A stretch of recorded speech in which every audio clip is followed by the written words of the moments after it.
Hey guys, it's Mr. Mason with this week's Bible study. Hope you guys are all doing well.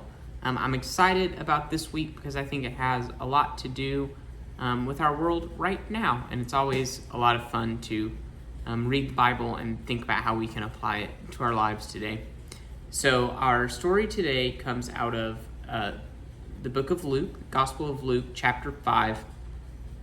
And before where we're going to be reading, so right before our story today is the story of Jesus calling his disciples, his first disciples. So this is before Jesus has 12 disciples, before he's gone out preaching and healing people. And he sees two men on the shore of a lake fishing, and it's the story of he tells them to cast their nets on the other side of the boat, and they do, and they catch tons and tons of fish because they had faith in Jesus, or they had faith in what he told them. And then he tells them that he will make them fishers of men and women, and so meaning that he'll teach them how to lead people. They're not actually going to go and throw nets on people, but this comes a little bit after that. So it's when Jesus has his first couple disciples, and he's finally in the towns preaching to people and healing people. And that is where our story picks up, is Jesus in the temple, and he's preaching, and lots of people are crowding in to listen. And there's a man that can't get up to Jesus but needs to. So just then some men came carrying a paralyzed man on a bed. That means that he couldn't use his legs.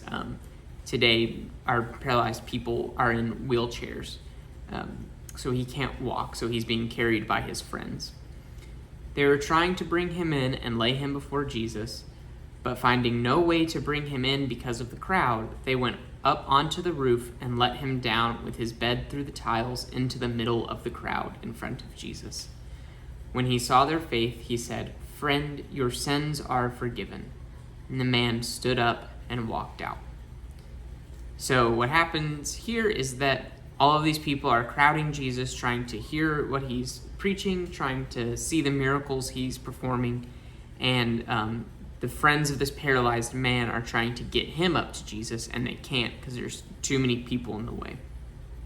So they actually climb on the roof, and they make a hole in the roof and use some ropes while this man is lying on his bed, and they lower him down through the ceiling in front of Jesus. And Jesus sees their faith in his ability and their love for their friend, and so he heals him. And I think that this is a really cool story of Jesus healing someone who is hurting or who is sick, because, as I'm sure you guys know, a lot of people are sick right now. And we may not all, be able to be like Jesus and just say your sins are forgiven and make everyone healthy, but there are a lot of things that we can do.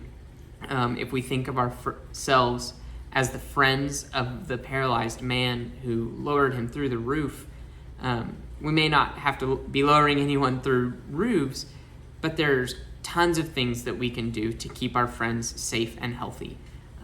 A lot of them are things that you guys are probably already doing, like making sure that you wash your hands regularly, wearing masks when we go outside.